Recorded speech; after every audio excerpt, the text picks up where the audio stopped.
ഇയാളൊന്ന് മീശ മുറിക്കണം. മീശ മുറിച്ചു. തലയിൽ ഈ പറയുന്ന കിളിക്കൂട് വെക്കണം. ഞാൻ പറഞ്ഞു വെച്ചോ. മറ്റേ 15 ദിവസം അഭിനയിച്ചാൽ മതി എന്ന് പറഞ്ഞാൽ എന്നെ 50 ദിവസം അവിടെ കൊണ്ട് ഇട്ടു. ഒന്നും മിണ്ടാൻ പറ്റില്ല. കാര്യം ഞാൻ പിടിച്ചു. ഞാൻ ചോദിച്ചു വാങ്ങിയാണല്ലോ. സംസാരത്തിൽ എന്നോട് പറഞ്ഞു ഇതേപോലെ ഞാനൊരു സിനിമ പ്ലാൻ ചെയ്യുന്നത് അതിൽ ലുക്കും ഈ പറയുന്ന ആക്ടറാണെന്ന് പറഞ്ഞു. അപ്പൊ ഞാൻ പറഞ്ഞു തെണ്ടിത്തരോ ഇപ്പോലെ മജു എന്ന് പറഞ്ഞു.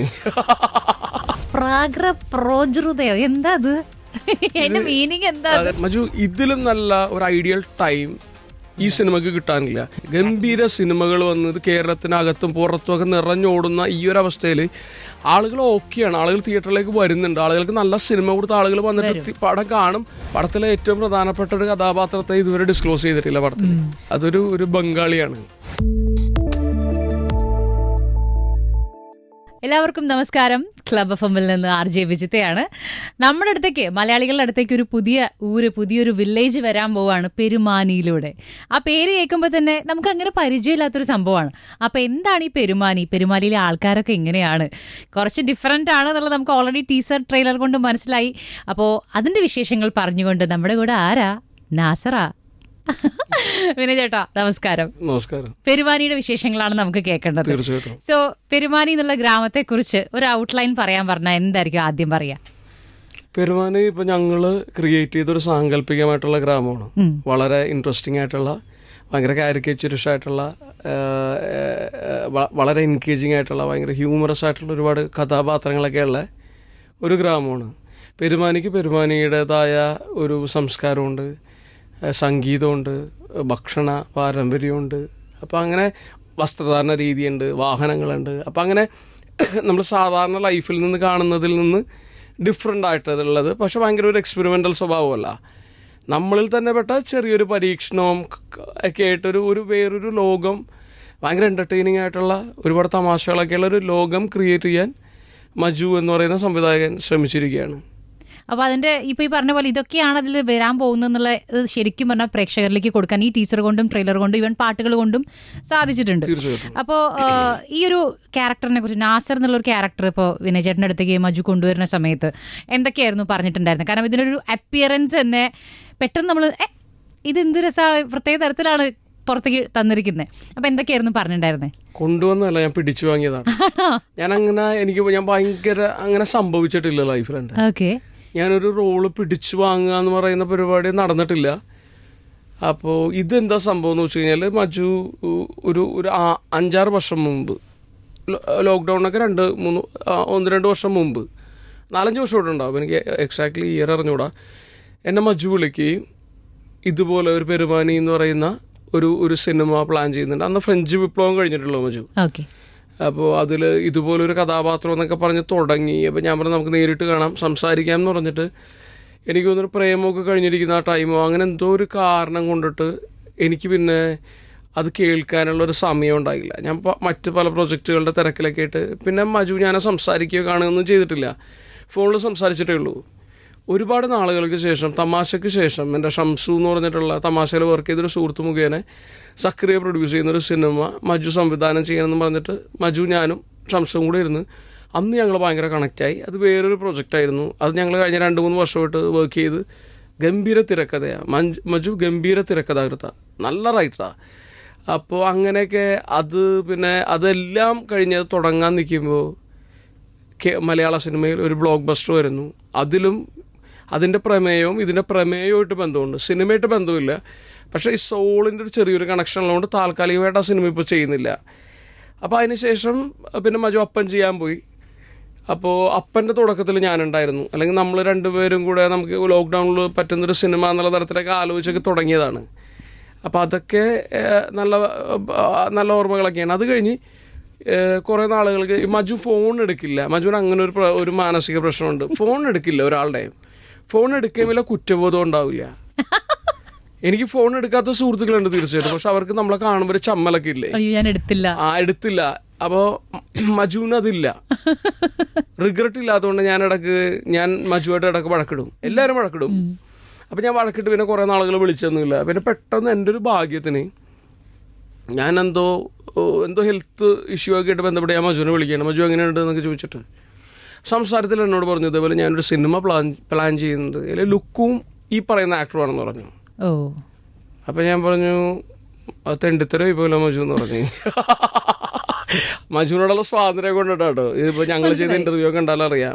മജു പറഞ്ഞു, അല്ല വിനയ്, ഇപ്പം നിങ്ങൾ ലീഡ് റോളൊക്കെ ചെയ്യല്ലേ, അപ്പോൾ അതൊക്കെ കൊണ്ട് ലീഡ് റോളൊക്കെ ചെയ്തപ്പോൾ നല്ല സിനിമ, ഇപ്പോൾ മാലിക്, ചുരുളി ഒക്കെ ചെയ്തിരിക്കുന്ന ഒരവസ്ഥയിൽ ഇത് കുറച്ചും കൂടെ നെഗറ്റീവ് ഷെയ്ഡ്. ഞാൻ പറഞ്ഞ 2 കാര്യങ്ങളാണ്. ഒന്ന്, നിങ്ങൾ എന്നോട് സമീപിച്ചിട്ടേ ഇല്ല, ഈ റോള് ചെയ്യാമെന്ന് ചോദിക്കാനുള്ള മര്യാദ ഉണ്ടായി, തന്നെ കാണിച്ചില്ല. പിന്നെ ഈ നിങ്ങൾ കാസ്റ്റ് ചെയ്തേക്കുന്ന ആക്ടർ വളരെ നല്ല ആക്ടറാണ്, വളരെ നല്ല മനുഷ്യനാണ്. പക്ഷെ ഒരു ചെറിയ പ്രശ്നം, അയാൾ 365 ദിവസം സിനിമയിൽ അഭിനയിക്കണം എന്നുള്ളൊരു ഒരു തരത്തിലൊരു ആക്ടറാണ്. പുള്ളി ഒരു ദിവസം വീട്ടിലിരിക്കില്ല. അപ്പം ഞാൻ പറഞ്ഞു, മറ്റു ഞാൻ ചൂസ് ചെയ്യാമല്ലോ കുറച്ചുകൂടി. പിന്നെ അടുത്തൊരു സുഹൃത്തിൻ്റെ സിനിമയാകുമ്പോൾ ഞാൻ ഭയങ്കര ഫോക്കസ് ചെയ്യും, ഞാൻ ഭയങ്കര ഹാർഡ് വർക്ക് ചെയ്യും, ഞാൻ ഭയങ്കര പ്രിപ്പയർ ഒക്കെ ചെയ്തു വന്നു കഴിഞ്ഞാൽ ഞാൻ ആ ക്യാരക്ടർ തകർക്കും മജു എന്നൊക്കെ പറഞ്ഞു. എനിക്ക് അതല്ലേ ചെയ്യാൻ പറ്റുള്ളൂ. അങ്ങനെയല്ലേ എനിക്ക് എന്നെ അവരൊറ്റ കോളില് മജുവിനെ കൺവിൻസ് ചെയ്തു. അങ്ങനെയാണ് ഞാൻ നാസർ പിടിച്ചു വാങ്ങിയ ക്യാരക്ടറാണ്. അതിന്റെ ഒരു അപകടം എന്ന് പറഞ്ഞാൽ, അതുകൊണ്ട് ഇയാൾ എന്ത് പറഞ്ഞാലും കേൾക്കണം, ഇയാളൊന്ന് മീശ മുറിക്കണം, മീശ മുറിച്ചു, തലയിൽ ഈ പറയുന്ന കിളിക്കൂട് വെക്കണം. ഞാൻ പറഞ്ഞു വെച്ചോ, മറ്റേ 15 ദിവസം അഭിനയിച്ചാൽ മതി എന്ന് പറഞ്ഞാൽ 50 ദിവസം അവിടെ കൊണ്ട് ഇട്ടു. ഒന്നും മിണ്ടാൻ പറ്റില്ല, കാര്യം ഞാൻ പിടിച്ചു, ഞാൻ ചോദിച്ചു വാങ്ങിയാണല്ലോ. അപ്പൊ അങ്ങനെ ഞാൻ ഇതൊക്കെ തമാശക്ക് പറയാണ്, സിനിമയുടെ പൂർണ്ണതയാണല്ലോ അത്യന്തികം. അങ്ങനെ മൊത്തത്തില് അങ്ങനെയാണ് നാസർ നമ്മളിലേക്ക് എത്തുന്നതും. പിന്നെ നാസറിന്റെ തോട്ട് പറഞ്ഞപ്പോഴേ എന്റെ കിളി പോയിരുന്നു. കാര്യം ഇപ്പൊ വിജിതൊക്കെ റിലേറ്റ് ചെയ്യാൻ പറ്റും. ഇപ്പൊ നിങ്ങള് സിനിമയിൽ അഭിനയിക്കുന്നു, പക്ഷേ നമ്മൾ ഇതുവരെ ചെയ്തതിൽ നിന്ന് ഭയങ്കര ഡിഫറെൻ്റ് ആയിട്ടുള്ള, ഇത് ഞാൻ കുറച്ചും കൂടി സീനിയർ ആയിട്ടുള്ള ഒരാളെന്നുള്ള തരത്തിൽ നിങ്ങളോട് പറയാൻ എന്താണെന്ന് വെച്ച് കഴിഞ്ഞാൽ, നമ്മൾ ആളുകളെ എൻ്റർടൈൻ ചെയ്തുകൊണ്ടിരിക്കണം. പ്രത്യേകിച്ച് മലയാളികളെ ഭയങ്കര ഇൻ്റലിജൻ്റ് ആയിട്ടുള്ള ഒരു ക്രൗഡാണ് മലയാളികൾ. അപ്പോൾ അവർ നിങ്ങളെല്ലാ പടത്തിലും നിങ്ങൾ ഈ സാമ്പാറും ചോറും തന്നെ കൊടുത്തു കഴിഞ്ഞാൽ അവർ വേണ്ടെന്ന് പറയും.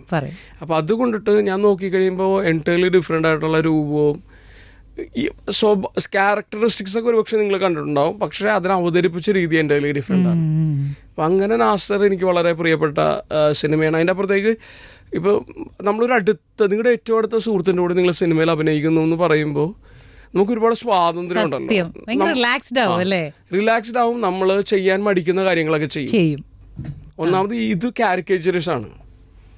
ഒരു ആക്ടർ നമ്മൾ ഇപ്പൊ കാണുന്ന പോലെ ഇത് ലൗഡായിട്ട് അഭിനയിക്കുക എന്ന് പറയുന്നത് ഭയങ്കര ടഫാണ്. അപ്പൊ അതൊക്കെ ചെയ്യാനുള്ള ഒരു സ്വാതന്ത്ര്യവും ഒക്കെ ഈ സിനിമയിലുണ്ടായിരുന്നു. അപ്പൊ അതൊക്കെ ഒരു പരിധിവരെ നമ്മൾ ഉപയോഗിച്ചു, അത് ഒരു പരിധിവരെ വർക്കായി എന്നൊക്കെ തന്നെയാണ് നമ്മൾ വിശ്വസിക്കുന്നത്. അപ്പൊ പറഞ്ഞല്ലോ 15 ദിവസത്തിന് വിളിച്ചിട്ട് 50 ദിവസം ഷൂട്ട് ചെയ്യിപ്പിച്ചു. അപ്പൊ ഈ നാസർ എന്നുള്ള ക്യാരക്ടർ പിന്നീട് അവിടുന്ന് വേറെ രീതിക്ക് ഡെവലപ്മെന്റ് അവിടുന്ന് ഉണ്ടായോ ഷൂട്ടിന്റെ ഇടയിൽ? അതൊന്നും ഉണ്ടായില്ല. ഞാൻ ഇടക്കിടക്ക് പറയുമായിരുന്നു, അതായത് ചില പരിപാടികളൊക്കെ ചെയ്യുമ്പോൾ എനിക്ക് ഈ മജു ഒട്ടും അംഗീകരിക്കില്ല, അങ്ങനത്തെ ഒരു തരത്തിലുള്ള സംവിധായകനാണ്. പിന്നെ കൂട്ടുകാരനാണ്. നിങ്ങൾക്ക് ഇപ്പൊ ഞങ്ങൾ ഇത് ഇന്റർവ്യൂ കണ്ടാലറിയാം, ഇവരുടെ ബന്ധം എങ്ങനെയാണ് ആളുകള് ജഡ്ജ് ചെയ്തു പോകും. അങ്ങനത്തെ ഒരു ബന്ധമാണ്. നമ്മൾ നല്ലൊരു പരിപാടിയൊക്കെ ചെയ്ത് നമ്മളിങ്ങനെ ഇപ്പൊ അത്ര അവിടെ മോണിറ്ററെങ്കിൽ നമുക്കറിയാമല്ലോ ചില സാധനം നന്നായി അല്ലെങ്കിൽ നന്നായി വന്നു എന്നൊക്കെയുള്ളൊരു നമുക്കൊരു തോട്ടുണ്ടാവുമല്ലോ. അപ്പോൾ ഡയറക്ടേഴ്സ് പറയും നന്നായിട്ടുണ്ട് കേട്ടോ വിനയ്, അത് അല്ലെങ്കിൽ നമുക്ക് ഇങ്ങനെ പിടിക്കാം, ഇത് നമുക്ക് അതിൽ ചെയ്യാം. അങ്ങനെ ഞാനവിടെ വന്നിരിക്കുമ്പോൾ മജുവിനെ ഇങ്ങനെ നോക്കും, ഒരു കണക്കിന് തുഴഞ്ഞെത്തിച്ച് കൊള്ളാം. അതായത് വളരെ നല്ല ഷോട്ടിന് ഒരു സംവിധായകൻ തരുന്ന റെസ്പോൺസാണ്.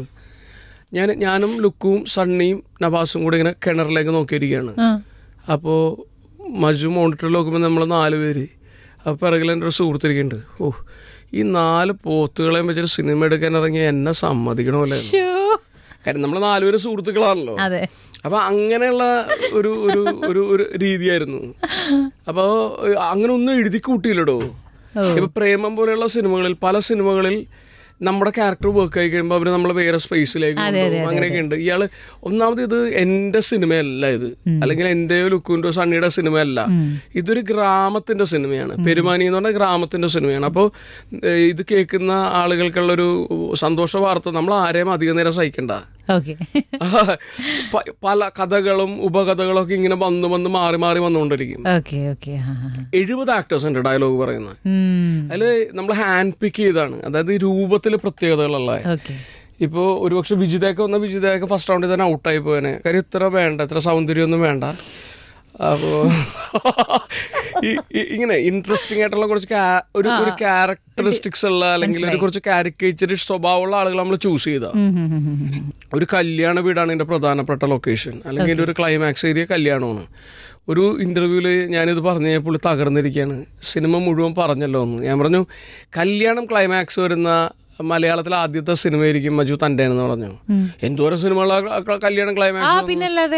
ഞാൻ പറഞ്ഞു അത് ഒരു പുതുമയില്ലാത്തൊരു കാര്യമാണല്ലോ. പക്ഷെ കല്യാണം ക്ലൈമാക്സ് വരുന്ന ഒരു പരിപാടിയിൽ ആ വീട്ടിലേക്ക് കയറി അപ്പം മഴ പെയ്യും.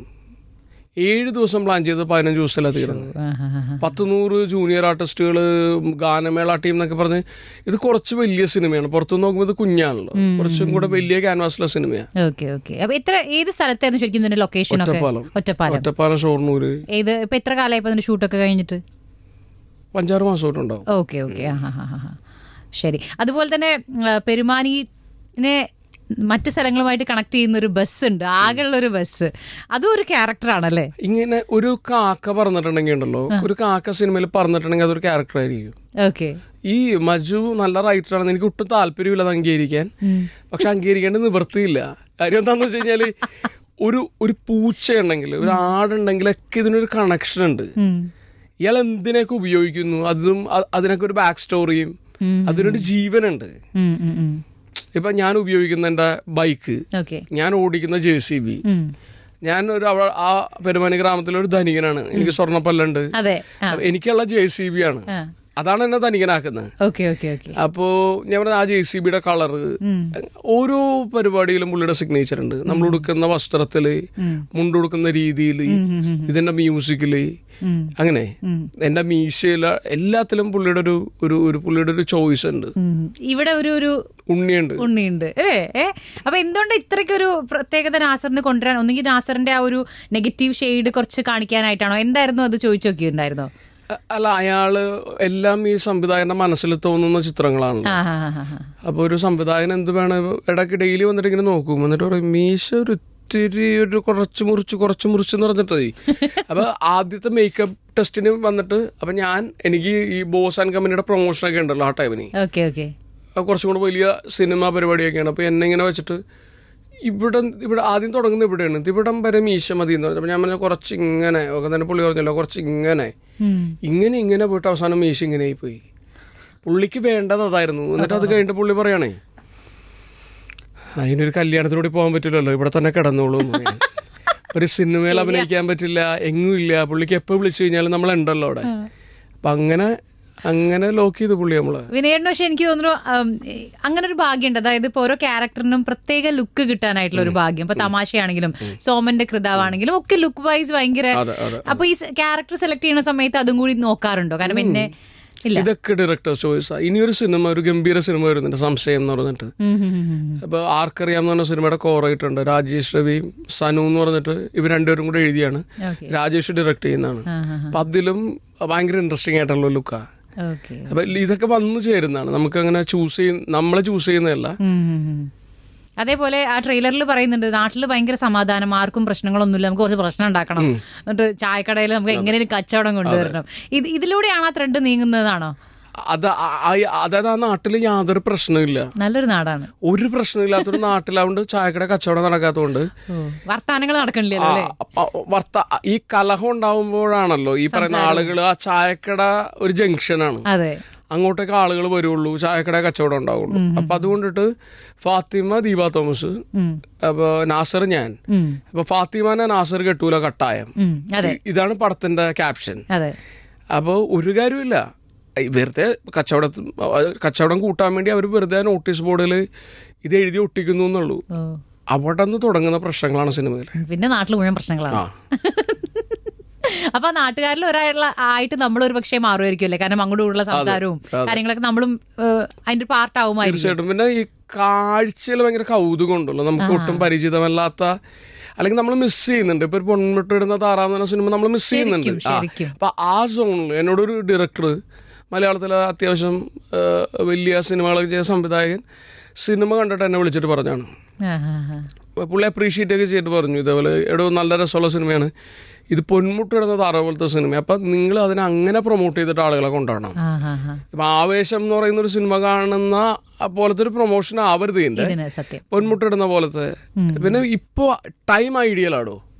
ഞാൻ മജുവിനോട് പറഞ്ഞു, മജു ഇതിലും നല്ല ഒരു ഐഡിയൽ ടൈം ഈ സിനിമക്ക് കിട്ടാനില്ല.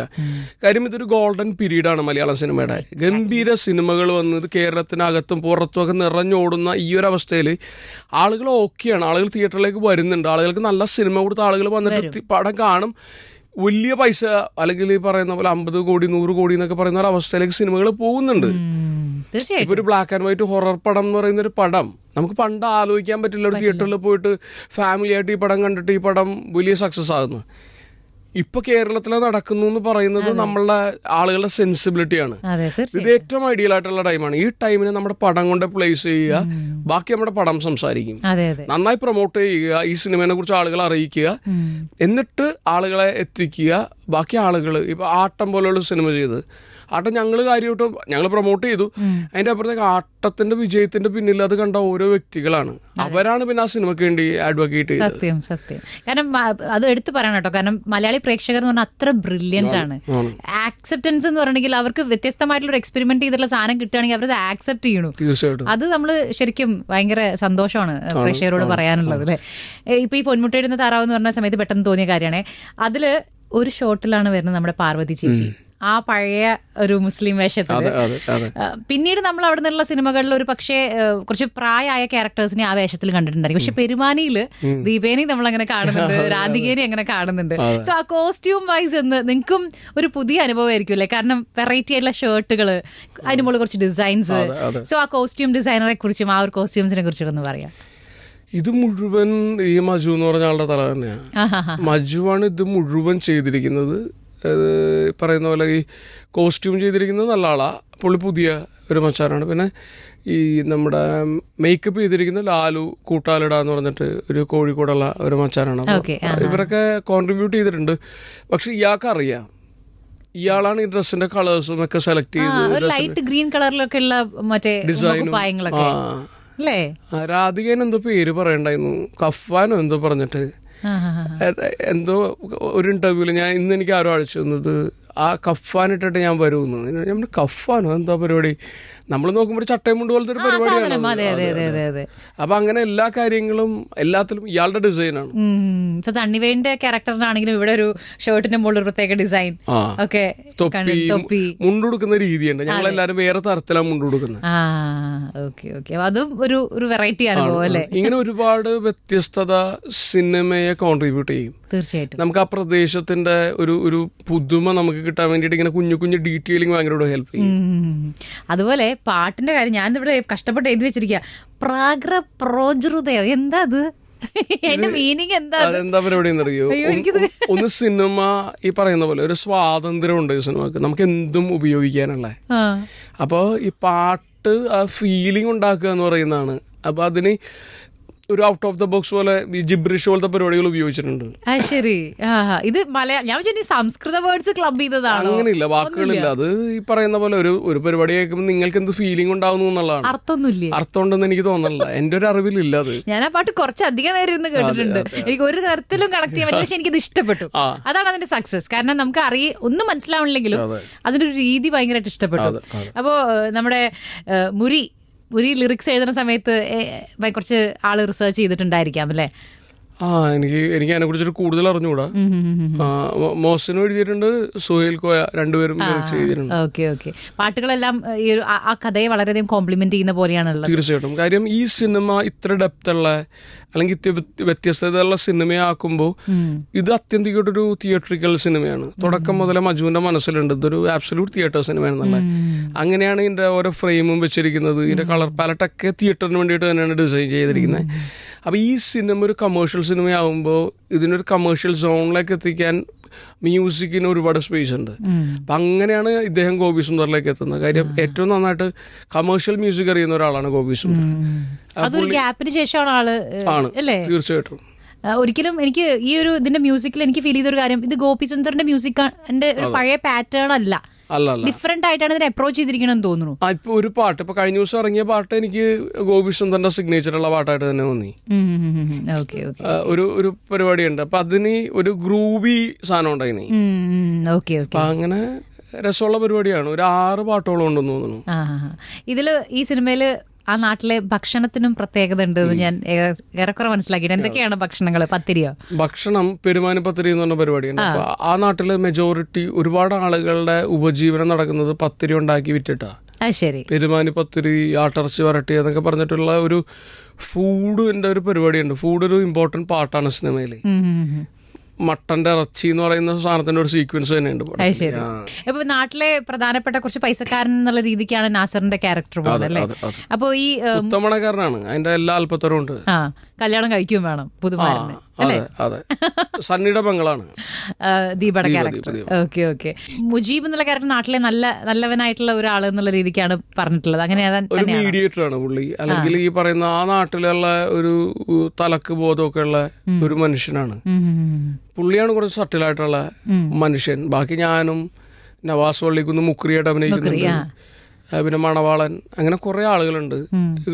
ശിവൻ ചേട്ടൻ, അവരൊക്കെ ഈ പറയുന്ന ലൗഡായിട്ടുള്ള കാരിക്കേച്ചറിഷ് ആയിട്ടുള്ള ആളുകളാണ്. സണ്ണിയുടെ ക്യാരക്ടർ കുറച്ചും കൂടെ സട്ടിലാണ്. ലുക്കുവിന്റെ ക്യാരക്ടർ പുറത്തുനിന്ന് വരുന്നതുകൊണ്ട് അവരൊക്കെ കുറച്ചും കൂടി റിയൽ ലൈഫ് പോലെയുള്ള പരിപാടികളാണ്. അവര് ഇടയ്ക്കിടയ്ക്ക് ഈ പെരുമാനി തങ്ങളെ എന്ന് വിളിക്കുന്നുണ്ട്. അത് ആക്ച്വലി തങ്ങളൊരു മിത്ത് പറയുന്നുണ്ട് സിനിമയിൽ. കൃത്യമായിട്ടൊരു മിത്ത് പറയുന്നുണ്ട്. തങ്ങളൊരു സൂഫി പോലത്തെ ഒരു തങ്ങൾ അവിടെ ജീവിച്ചിരുന്നെന്നും ഇവര് എല്ലാ പരിപാടിക്കും ആശ്രയിക്കുന്നത് അല്ലെങ്കിൽ ഇവരുടെ ഒരു അവസാന വാക്കാണ് തങ്ങള്. ഞാനത് ചോദിച്ചത്, പക്ഷേ ഒരു വിശ്വാസമാണോ അതോ കാലങ്ങളായിട്ട് അവിടെ ഉള്ള ഒരാളാണോ? അവരുടെ മനസ്സിലുള്ള ഉണ്ടായിരുന്ന ഒരാളാണ്. Okay okay. അതുപോലെ ഈ ഹെയർ സ്റ്റൈല്, മീശ, അതുപോലെ തന്നെ ഇവിടുത്തെ ഫുഡ്, ഇതിന്റെ എല്ലാ കാര്യത്തിനും ഒരു പ്രത്യേകത കൊടുക്കുന്നുണ്ടല്ലോ. ഫ്രെയിമിങ്ങിലൊക്കെ സിനിമ ഫ്രെയിം ചെയ്തിരിക്കുന്ന രീതിയൊക്കെ ഉണ്ട്. ഇപ്പൊ നമുക്ക് അഭിനയിക്കാൻ വേണ്ടിയിട്ടൊക്കെ എന്റെ ബാച്ച്മേറ്റ് ആണ് മനേഷ് മാധവ് എന്ന് പറഞ്ഞ സിനിമാട്ടോഗ്രാഫർ. എല്ലാ വീടാ പൂഞ്ചിറ മനേഷാണ്. അപ്പൊ ഫ്രെയിമിങ്ങിലൊക്കെ പല പരിപാടികളും ക്യാമറ ഇവിടെ വെച്ചിട്ടാണ് നമ്മൾ അഭിനയിക്കുന്നത്. ഇപ്പൊ ഇതിന്റെ ടീസറില് ഞാൻ ഇങ്ങനെ നോക്കുന്നില്ലേ, അപ്പൊ അതൊക്കെ ക്യാമറ ഇവിടെയാണ്. ജനറലി സിനിമകളിൽ അങ്ങനെ അഭിനയിക്കേണ്ട കാര്യമില്ല. അപ്പൊ എല്ലാ കാര്യങ്ങളിലും ഈ ഒരു പ്രത്യേകത കൊണ്ടുവരാൻ ശ്രമിച്ചിട്ടുണ്ട്. അതുപോലെ ഈ ലൊക്കേഷൻ എത്രമാത്രം ഇതിനെ കോംപ്ലിമെന്റ് ചെയ്തിട്ടുണ്ട്, അല്ലെങ്കിൽ അതിന്റെ ഒരു ആർട്ട് എത്രമാത്രം അതിനെ സഹായിച്ചിട്ടുണ്ട്? ഒരു സ്പെസിഫിക് ആയിട്ടുള്ള ഒരു കാലഘട്ടം പറയുന്നില്ല പടത്തില്. എന്നാൽ മൊബൈൽ ഫോൺ ഉണ്ട്. ഏത് നാട്, ഏത് മലബാർ ഏരിയ ആണോ അങ്ങനെ കണക്ട് ചെയ്ത് ഒന്നും പറയുന്നില്ല. മലബാറിന്റെ ഒരു ഫ്ലേവർ ഉണ്ടെന്നുള്ളൂ. ഇതൊരു സാങ്കല്പിക ഗ്രാമം. പിന്നെ മെജോറിറ്റി ആളുകൾ അഭിനയിച്ചേക്കണ മലബാറിൽ നിന്നുള്ള ആളുകളായതുകൊണ്ടിട്ട് സംസാര രീതിയിൽ ആ ഒരു ഫ്ലേവർ ഉണ്ട്, അത്രേ ഉള്ളൂ. ഇപ്പൊ വിനയ് ചേട്ടന്റെ ക്യാരക്ടറിലും ആ ഒരു മലബാർ സ്ലാങ് കുറച്ച് പിടിച്ചിട്ടുണ്ട്. ഉണ്ട്. ആബ്സല്യൂട്ട് മലബാർ സ്ലാങ് ഒന്നുമല്ല, പക്ഷെ എന്നിരുന്നാലും കൊച്ചി അല്ലാത്ത മലബാറിന്റെ ഫ്ലേവർ ഉള്ള ഒരു പരിപാടി ട്രൈ ഔട്ട് ചെയ്തിട്ടുണ്ട്. ഈ നമ്മുടെ മജുവിനോട് ചോദിച്ചിട്ടുണ്ടോ? അപ്പൊ അദ്ദേഹത്തിന്റെ പ്രോജക്റ്റുകൾ എടുത്തു നോക്കുകയാണെങ്കിൽ ഫ്രഞ്ച് വിപ്ലവം, അതുപോലെ അപ്പൻ, ഇപ്പൊ ഇതിലും സണ്ണി വെയിൻ ഒരു ഫാക്ടറാണ്. അപ്പൊ അത് ആ ഒരു കൂട്ടുകെട്ടിന്റേതാണോ, എങ്ങനെയാണത്? ആദ്യത്തെ സിനിമ അഭിനയിച്ചാണല്ലോ സണ്ണി. അതെ അതെ. പിന്നെ ഇവര് ഭയങ്കര സുഹൃത്തുക്കളാണ്. മജുവിന് സുഹൃത്തുക്കളെ ഉണ്ടാക്കാൻ ഒരു കഴിവുണ്ട്. ഒരു ഭയങ്കര രസികനായിട്ടുള്ള ഒരാളാണ്. ഫോൺ എടുക്കൂല എന്നുള്ള ഒരൊറ്റ കുഴപ്പമുള്ളൂ.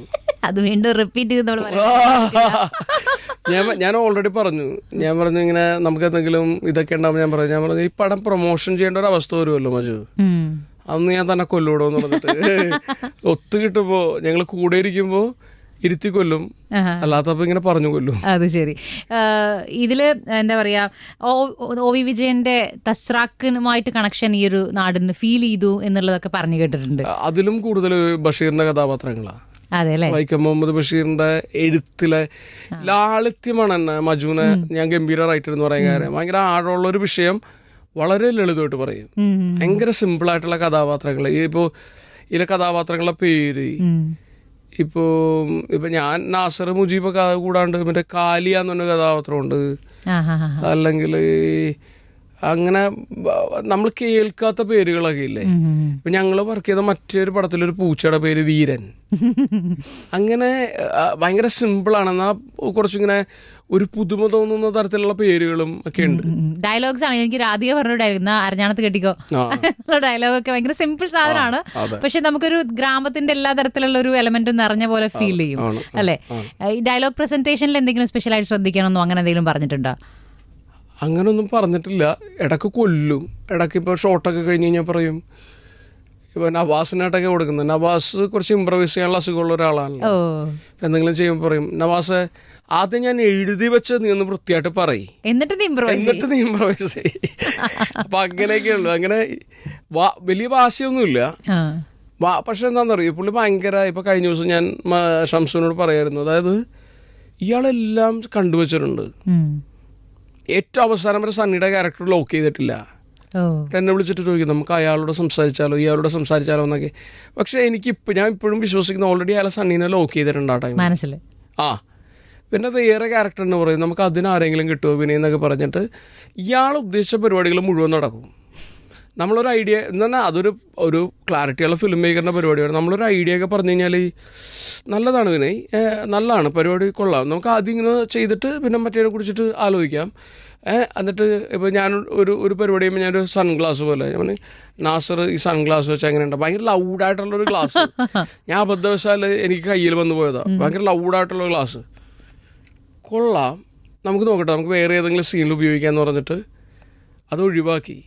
അത് പിന്നെ കണ്ടിട്ടേ ഇല്ല ഞാൻ. അപ്പൊ അതുപോലെ അതെ, പുള്ളിക്ക് എന്ത് വേണം അത് ചെയ്യും, അതിലേക്ക് എത്തും.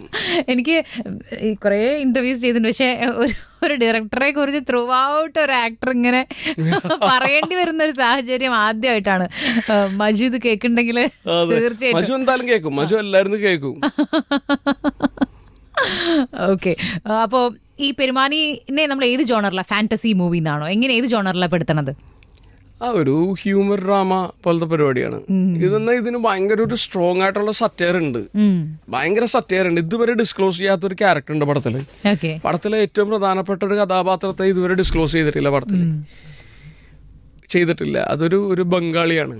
അപ്പൊ ഞാൻ എന്റെ കൂട്ടുകാരാട്ടത്തിലൊക്കെ ഉള്ള ഒരു കൂട്ടുകാരനെ കാണിച്ചു കൊടുത്തു. ആ കാഴ്ചയില് ബംഗാളിനെ പോലെ ഇരിക്കുന്നത്.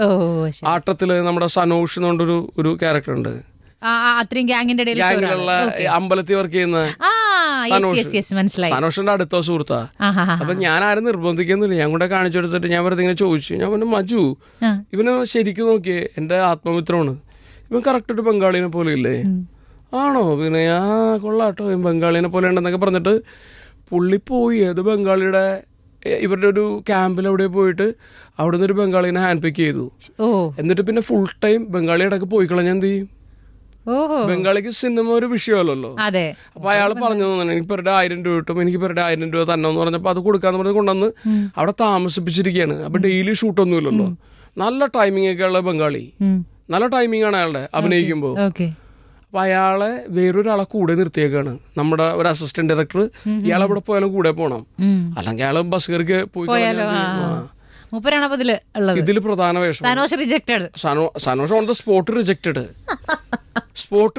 പക്ഷെ പറഞ്ഞില്ല, കൊള്ളാട്ടോ, ഇവൻ ചില ആംഗിളിൽ നിന്ന് ബംഗാളിനെ പോലെ ഉണ്ടല്ലേ എന്നൊക്കെ പറഞ്ഞിട്ട് സ്പോട്ടിൽ റിജക്ട് ചെയ്തു. എന്ത് പറഞ്ഞാലും റിജക്ട് ചെയ്യുന്ന പിന്നെ എന്തിനാ അങ്ങനെ പറയണേ? നമ്മൾ പറഞ്ഞു പോലും അറിയാണ്ട്. ഞാനൊരു ഗംഭീര അത് 100 ഒരു ഐഡിയ ആയിരുന്നു. ഒരു സീനിൽ ഞാൻ പറഞ്ഞിട്ട് അത് കൊള്ളാം, അത് നല്ലതാണ്, ആദ്യം നമുക്ക് ഇങ്ങനെ എടുക്കാം, പിന്നെ അങ്ങനെ എടുക്കാന്നൊക്കെ പറഞ്ഞാൽ അത് തിരക്കിലെടുത്തില്ല. എടുത്തു കഴിഞ്ഞ് പറ്റും, അയ്യോ അത് എടുത്തില്ലല്ലോ എന്ന് എന്നോട്. ഞാൻ പറഞ്ഞത് കുഴപ്പമില്ല, ഭയങ്കര ലാഫ്റ്റർ കിട്ടുന്നൊരു സാധനമായിരുന്നു. എനിക്ക് റിയൽ ലൈഫിൽ നടന്നൊരു കാര്യമായിരുന്നു. അല്ലേ മജു, നിനക്ക് തോന്നണത് എനിക്ക് തോന്നണ്ടേ? അതാണ്. ഓക്കെ, അപ്പൊ നമ്മുടെ പ്രേക്ഷകർ സത്യം പറഞ്ഞാൽ നേരത്തെ നമ്മൾ പറഞ്ഞ മാതിരി എല്ലാ തരത്തിലുള്ള എക്സ്പെരിമെന്റൽ ആയിട്ടുള്ള സിനിമകൾ കൊടുക്കുമ്പോൾ പ്രേക്ഷകർ ഇരു കൈ നീട്ടി സ്വീകരിക്കണം, എൻഗേജ് ചെയ്യണം കേട്ടോ. അവരെ എൻഗേജ് ചെയ്യണം, എന്റർടൈൻ ചെയ്യണം, എന്നിട്ടുള്ള നിങ്ങളുടെ പരിപാടികളൊക്കെ ആളുകൾ അംഗീകരിക്കുന്നുള്ളൂ. തീർച്ചയായിട്ടും പണ്ടത്തെ പോലെ ഭയങ്കര സ്ലോ പേസ് പടങ്ങളൊന്നും തിയേറ്ററിൽ എത്രത്തോളം നിൽക്കും നമുക്ക് അറിഞ്ഞുകൂടാ. അപ്പൊ ഇതിലിപ്പോ നിങ്ങൾ ഇടയ്ക്ക് നിങ്ങൾ ഒരു അനൗൺസ് ചെയ്യുന്ന വീഡിയോ ഒക്കെ കാണുമ്പോൾ തന്നെ നമുക്ക് മനസ്സിലാവും നിങ്ങളുടെ ഇടയിലുള്ള ഒരു റാപ്പോയി നിങ്ങൾ ബിൽഡ് ചെയ്തിരിക്കുന്ന സിനിമയിലുള്ള വിശ്വാസം. നമുക്ക് ഭയങ്കര വിശ്വാസമുള്ള സിനിമ ഇങ്ങനെ പ്രൊമോട്ട് ചെയ്യാൻ പറ്റുള്ളൂ, അല്ലെങ്കിൽ ആളുകളെ നമ്മൾ പറ്റിക്കുന്ന പോലെ പോകില്ലേ. അപ്പൊ നമ്മളെ പെരുമാനി കാണാൻ വരുന്ന പ്രേക്ഷകരുടെ അടുത്ത് എന്താണ് വിനയേട്ടന് ഈ സിനിമയെ കുറിച്ച് സ്പെഷ്യൽ ആയിട്ട് പറഞ്ഞു കൊടുക്കാനുള്ളത്? അതായത് മെയ് 10 സിനിമ റിലീസാവുകയാണ്. അപ്പൊ സിനിമയിൽ നമുക്ക് 100% വിശ്വാസമുണ്ട്. കാര്യം അത്രത്തോളം എഫേർട്ട് ഉണ്ട്, അത്രത്തോളം ഗംഭീര ആളുകളുടെ ഹാർഡ് വർക്ക് ഉണ്ട്. അപ്പോൾ സിനിമയിൽ 100% വിശ്വാസമുണ്ട്. നേരത്തെ നമ്മൾ മലയാളം സിനിമയുടെ ഗോൾഡൻ പീരീഡ് എന്ന് പറയുന്ന പോലെ തന്നെ ഒരുപാട് വലിയ സിനിമകൾ വരുന്നുണ്ട്. അപ്പോൾ നമ്മുടെ പടത്തിൽ അങ്ങനെ മാറി നിന്ന് നോക്കിക്കഴിഞ്ഞ് കഴിഞ്ഞാൽ ഈ പറയുന്ന പോലെ ഭയങ്കര സ്റ്റാർ പവറൊന്നും അവകാശപ്പെടാനില്ല. അപ്പോൾ സ്റ്റാർ പവറുള്ള സിനിമകൾ നമ്മുടെ പിറകിലൊക്കെ വരുന്നുണ്ട്. അപ്പോൾ നമ്മുടെ പടത്തിനൊരു സ്ട്രെങ്ത് പറയണമെങ്കിൽ നിങ്ങൾ മെയ് 10 എന്ന് പറഞ്ഞാൽ ഏറ്റവും അടുത്ത ദിവസങ്ങളിൽ പോയിട്ട് സിനിമ കാണുക എന്നുള്ളതാണ്. സിനിമ നിങ്ങൾക്ക് ഇഷ്ടപ്പെടും എന്നുള്ള കാര്യത്തിൽ നമുക്ക് സംശയമൊന്നുമില്ല. ഇഷ്ടപ്പെടുകയാണെങ്കിൽ ഈ പറയുന്ന പോലെ നിങ്ങളുടെ സുഹൃത്തുക്കളോടും ഫാമിലിനോടൊക്കെ പറഞ്ഞ് കൂടുതൽ ആളുകളിലേക്ക് എത്തിക്കുക. ആട്ടമൊക്കെ അങ്ങനെ തന്നെ വിജയിച്ച സിനിമയാണ്. ആട്ടം ഒരർത്ഥത്തിൽ ഈ മൂവ്മെന്റിന് തുടക്കമായ സിനിമയാണ്. അതിലെനിക്ക് ഭയങ്കര സന്തോഷമുണ്ട്. ഈ ജനുവരിയിൽ ഇറങ്ങി ഈ പറയുന്ന നല്ല സിനിമകളുടെ മൂവ്മെന്റിന് തുടക്കമായ സിനിമയാണ് ആട്ടം. അപ്പോൾ അതുകൊണ്ടിട്ട് ആട്ടമൊക്കെ വിജയിപ്പിച്ച പോലെ ഈ സിനിമ തീർച്ചയായിട്ടും നിങ്ങൾക്ക് ഇഷ്ടപ്പെടും. അത് നിങ്ങൾ വിജയിപ്പിക്കുക. മജൂരി ഇൻ്റർവ്യൂ എന്ന് പറയുകയാണേ, നിങ്ങൾക്ക് സിനിമ ഇഷ്ടപ്പെടുകയാണെങ്കിൽ നിങ്ങൾ സിനിമയെ കുറിച്ചിട്ട് എല്ലാവരോടും പറയുക, ഇഷ്ടപ്പെട്ടില്ലെങ്കിൽ മിണ്ടാതിരിക്കാന്ന്. എങ്ങനെയുണ്ട്? അതെ, ഒരു ഡയറക്ടറിന്റെ വേദനയാണ്. അപ്പൊ ഞാനും അത് തന്നെ പറയുന്നു. ഇഷ്ടപ്പെട്ടില്ലെങ്കിൽ മിണ്ടാണ്ടിരിക്കട്ടോ, വെറുതെ എന്തിനാ കാണാൻ വരുന്നത്? അതിന്റെ ഒരു അവസ്ഥ വരില്ല. തീർച്ചയായിട്ടും ഒരു സിനിമ കാണുമ്പോൾ വിയോജിപ്പൊക്കെ ഉണ്ടാവും. പക്ഷെ ഇതൊരിക്കലും ഒരു മോശം സിനിമയോ അല്ലെങ്കിൽ ഈ സിനിമ നിങ്ങൾക്ക് ഇഷ്ടപ്പെടും എന്ന് പറയുന്ന തന്നെയാണ് കാര്യം. എപ്പോഴും നമ്മളൊരു സിനിമ ഭയങ്കര എൻജോയ് ചെയ്ത് വർക്ക് ചെയ്ത് കഴിഞ്ഞാൽ ആ സിനിമ നന്നാകാനുള്ള സാധ്യത 90%. 10% നമുക്ക് പറയാൻ പറ്റില്ല. അപ്പോൾ ഞങ്ങൾ ഭയങ്കരമായിട്ട് എൻജോയ് ചെയ്ത് വർക്ക് ചെയ്ത സിനിമയാണ്. അപ്പോൾ അത് നിങ്ങൾ കാണുമ്പോൾ നിങ്ങൾക്ക് ആ ഈക്വൽ എമൗണ്ട് ഓഫ് എൻജോയ്മെൻറ്റ് കിട്ടും എന്നാണ് ഞാൻ വിശ്വസിക്കുന്നത്. ഇത്ര ഇത് കേൾക്കുന്ന ആളുകളൊക്കെ എത്രയും പെട്ടെന്ന് പോയിട്ട് പെരുമാനി കണ്ട് പടം ഒന്ന് ഓടിച്ച് രക്ഷപ്പെടുത്തി. കാര്യം മജു ഗംഭീര ഫിലിം മേക്കറാണ്. മജുവിൻ്റെ കയ്യിൽ ഇനിയും ഒരുപാട് മരുന്നുണ്ട്. അപ്പോൾ അത്തരം നല്ല സിനിമകൾ വരണമെങ്കിൽ ഒരു സിനിമയുടെ സാമ്പത്തിക വിജയം വളരെ ഇമ്പോർട്ടൻ്റ് ആണ്. ഗംഭീര പ്രൊഡ്യൂസേഴ്സ് ആയിരുന്നു. അപ്പോൾ ഒരുപാട് നല്ല ആക്ടേഴ്സ് ഉണ്ട്. നമുക്കെല്ലാവർക്കും ഇനിയൊരു റൺ എന്ന് പറയുന്നത് റണ്ണ് കിട്ടണമെങ്കിൽ നമ്മൾ ചെയ്ത സിനിമ കമേഴ്ഷ്യലി സക്സസ്ഫുൾ ആവണം. Okay okay. അപ്പോൾ ഇനി വരാനിരിക്കുന്ന സിനിമകൾ ഏതാ ഇതല്ലാതെ വിനയന്റെ പ്രൊജക്ട്? ഇത് ഇനി ഇപ്പോൾ ചെയ്തുകൊണ്ടിരിക്കുന്നത് ഓടും കുതിര ചാടും കുതിര, പിന്നെ ഷറഫിന്റെ പെറ്റ് ഡിറ്റക്റ്റീവ് എന്ന് പറഞ്ഞ സിനിമ ചെയ്യുന്നുണ്ട്. ഇനി ഏറ്റവും പ്രതീക്ഷയുള്ള അല്ലെങ്കിൽ അങ്ങനെ നമുക്ക് ഭയങ്കര സ്നേഹം തോന്നുന്ന സിനിമകൾ വളരെ കുറവാണ്. ഇപ്പൊ തമാശ എനിക്ക് ഭയങ്കര സ്നേഹമുള്ള സിനിമയാണ്. ഭയങ്കര ഹൃദയത്തോട് ഭയങ്കര അടുത്തേക്കുന്ന സിനിമയാണ്. അതുപോലത്തെ ഒരു സിനിമ എനിക്ക് കിട്ടിയത് സംശയം എന്ന് പറഞ്ഞ സിനിമയാണ്. നേരത്തെ ഞാൻ പറഞ്ഞ രാജേഷ് ഷിബയുടെ. അപ്പോൾ ഇനി പെരുമാനി കഴിഞ്ഞിട്ട് ഒരു മേജർ റിലീസ് സംശയമായിരിക്കും. ഞാനും ലിജോമോളും ലീഡ് റോളിൽ ചെയ്ത സിനിമയാണ്. അപ്പോൾ ഭയങ്കര ബ്യൂട്ടിഫുൾ ആയിട്ടുള്ള ഭയങ്കര സോൾഫുൾ ആയിട്ടുള്ള സിനിമയാണ്. അപ്പം അത് ഈ പറയുന്ന പോലെ നമ്മൾ അറിഞ്ഞോ അറിയാതെ ഇപ്പം നമ്മൾ പറയില്ല, നമുക്ക് ചിലപ്പോൾ ഭയങ്കര പ്രേമം എന്നൊക്കെ പറയുന്നത് നമ്മൾ അറിഞ്ഞുകൊണ്ട് വരുത്തുന്നതല്ല. അപ്പൊ അതേപോലെ നമുക്ക് ഒരു ഇമോഷണൽ കണക്ട് ഉള്ള സിനിമയാണ് സംശയം. ഈ സോൾഫുൾ എന്നുള്ള വേർഡ് പറഞ്ഞുകൊണ്ട് ഞാനത് എടുത്ത് പറയട്ടെ. ഇപ്പൊ വിനയന്റെ ക്യാരക്ടേഴ്സ് ഇതുവരെ ചെയ്ത സിനിമകളൊക്കെ എടുത്ത് നോക്കുമ്പോൾ അതിനൊരു സോൾഫുൾ കുറെയൊക്കെ ഒരുപാട് എണ്ണം ഈ സോൾഫുൾ മൂവി എന്ന് നമുക്ക് പറയാൻ പറ്റും. ഇപ്പൊ ഈ സോമന്റെ കൃതാവാണെങ്കിലും അത് തരുന്നൊരു മെസ്സേജ് ഉണ്ട്. അങ്ങനെ കുറെ സിനിമകൾ അങ്ങനത്തെ ഒരു ജോണറിലുള്ളതാണ്. സോ ആ ഒരു അങ്ങനെ ചൂസ് ചെയ്യുന്നതിന് ഒരു ഭയങ്കര പിന്നെ നമ്മളെ ചൂസ് ചെയ്യുക, അതായത് ഞാൻ അങ്ങോട്ട് പോയി ചൂസ് ചെയ്യുന്നതിന്റെ അപ്പുറത്തേക്ക് പലപ്പോഴും നമ്മളിലേക്ക് വരുന്നു സംഭവിക്കുന്നു എന്ന് പറയുന്ന കാര്യങ്ങളാണ്. അപ്പൊ അത് ആ ഒരു ഭാഗ്യം ഇനി കണ്ടിന്യൂ ആവട്ടെ, ഒരുപാട് പ്രോജക്റ്റുകൾ ചെയ്യാൻ പറ്റട്ടെ. വിനയ് ഫോർട്ട് എന്നുള്ള ആക്ടറിൽ നിന്ന് നമ്മൾ എക്സ്പെക്ട് ചെയ്യുന്ന പല വെറൈറ്റി സാധനങ്ങളാണ്. കാരണം അതിന് പറ്റുന്ന ഒരു ഫേസ് ആണ്, അതിന് പറ്റുന്ന ഒരു ക്വാളിറ്റി ഉള്ള ഒരു ആക്ടറാണ്. സോ കൂടുതൽ സാധനങ്ങൾ നമ്മൾ എക്സ്പെക്ട് ചെയ്യുന്നു. ഒപ്പം പെരുമാനിക്ക് ഓൾ ദ ബെസ്റ്റ്. താങ്ക്സ്.